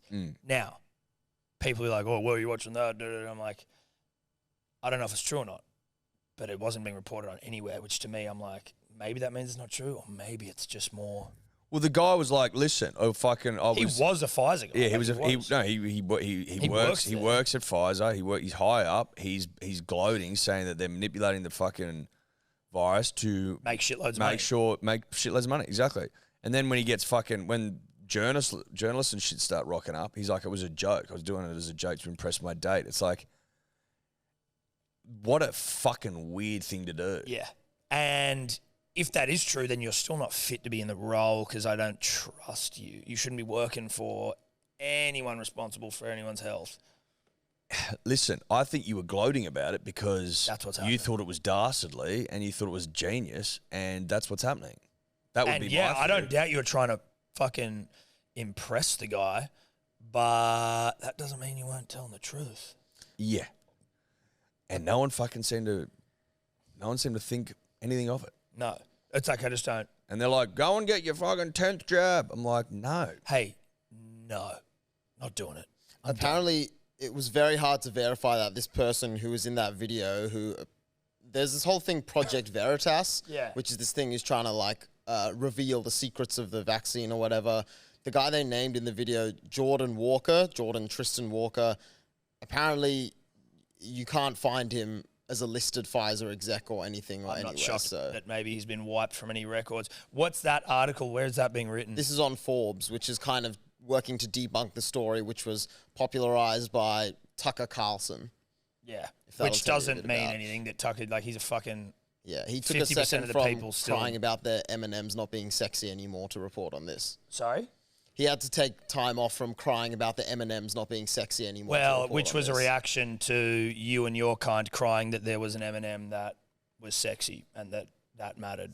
So it was equally fucking stupid. Yeah. Anyway, who the fuck knows if that's true?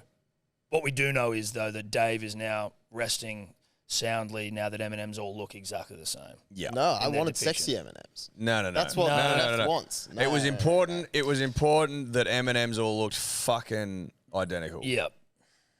Because God knows that society was on a fucking collision course with Well, it was on a nice edge from just full implosion. but anarchy. Some Anarchy people was were but moments looking away. at M&M's as a sexual fucking being as opposed to a chocolate that was animated, which I get. Yeah. Listen. If you wanted to fuck that M&M, that's on you. That's on you.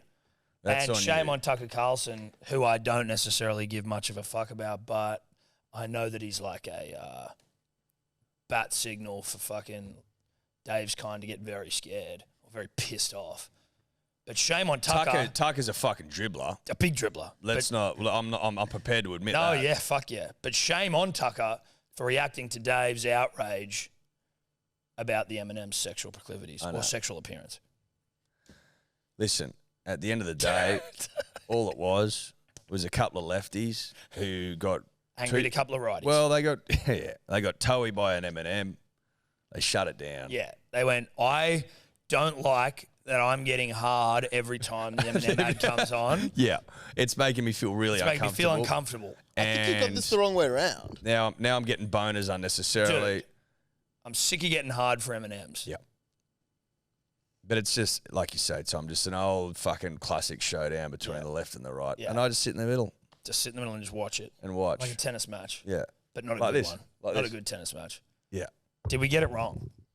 I'm pretty sure the initial outrage was from Tucker because the M&M company, I didn't think this was through any sort of outrage, but they changed the M&Ms to look a bit different. And Tucker was like, they no, did. no, But they, I'm pretty sure, and again, I would not be shocked were I vastly wide of the mark here.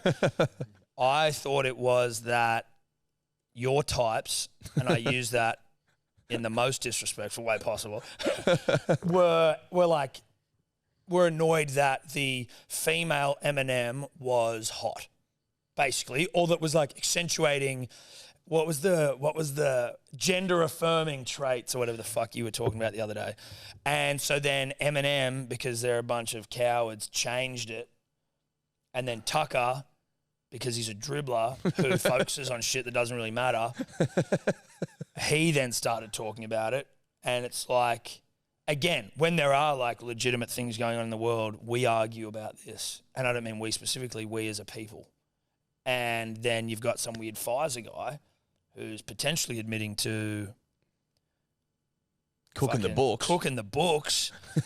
But we're all over here going, who gives a fuck if the green M&M's got long eyelashes and tits? To which High the other heels. side said, I do. I do. No, I do, because I'm constantly hard whenever I see chocolates. And that, punters and dribblers, is the world we live in. That's the world we live in. night. And yeah, it's a podcast. Good night. Good night. Oh, that's good stuff. Good hearty laughs today. Yeah, good on the Very shit. healthy for a Monday, punters and dribblers. Very healthy for a Monday. And often one of the biggest struggles Giggles can be hard to come by on a Monday. after a weekend Yeah. And I'm pleased to report that giggles were had. have been had, still been had, have been had. Yeah. Now, last week, we asked the punter and the dribbler to send in their fucking sporting injuries. Social sport injuries. Social sporting injuries. Shout out to Barthy, who still has a broken shoulder. Yes, he does. Now, we did get quite a few responses that we will do as a separate little fucking YouTube Clip video tomorrow. So we won't be doing them now. We won't be doing them now. In There are case too you were many. worried. So we're just going to get, and there were photos and shit that we want to look at. I don't really want to look at, but there were some, and that was your social sport injury. So actually, if you are listening to this on a Monday and you want to see if we give yourself a chance that we'll do it, hotlines in our bio, DM them to us if you want. But we're just going to do that as a separate thing because there was too many and because we are a little flat today. And there was a lot to talk about. And there was a lot to talk about. And I've got to go pick up Evie Rose from daycare. But we will do a couple of dribbles. We're not doing dribbles. I don't No think dribbles. it's worth doing because there's only like 2 or 3 that work. Okay, there you go. So the dribbles have been moved. Call by Dave. We've given Dave the call there. Dribbles moved to tomorrow, Yeah. if you know what I mean. No, I get it. Yeah. I know what you mean. You know what I mean. And as we said at the top of the show, punters, dribblers, 6 p.m. tonight, hellosport.shop, the Rose cord cap back on sale. Hellosport.shop, 6 p.m. Make smart decisions. As we said before, these hats, we ordered more hats. This is like part of that shipment. Basically, the Chinese like to go on their own version of New Year's, and they go for quite a while. Yeah. So, Chinese New Year. Getting while the getting's good. Hellosport.shop, 6 p.m. Bye-bye. Could you two just not talk anymore? Look at those manes, dude. Seriously glorious. As if you telling me they haven't washed their hair? Well, they haven't washed their hair. That's what I'm telling you. Those ponies don't wash their hair, and that's when hair gets into its work. They wash their hair. They don't wash their hair. They are fucking majestic manes, dude. Look at that mane. That's a horse that doesn't wash its hair. Like, Ella loves horses, but she also loves hair, right? I don't think she'd be able to get over that. No. How incredible that looks. That is huge. That's a huge amount of hair there. Dude, it's a lot of hair, but it's like beautiful. It also looks like they've all been to the barber, but they haven't. Like, they look styled. Dude, look at it. Look, that one, incredible. The one back, incredible. The one behind that, incredible. Dude, it's the best hair I've ever seen. Horsehair. It's like a mullet. Yeah, dude. That's like like a hairdresser to the stars has come and trimmed those ponies. But they haven't because they're wild. Yeah, they haven't. But listen, all we're saying is fuck you, Big Shampoo.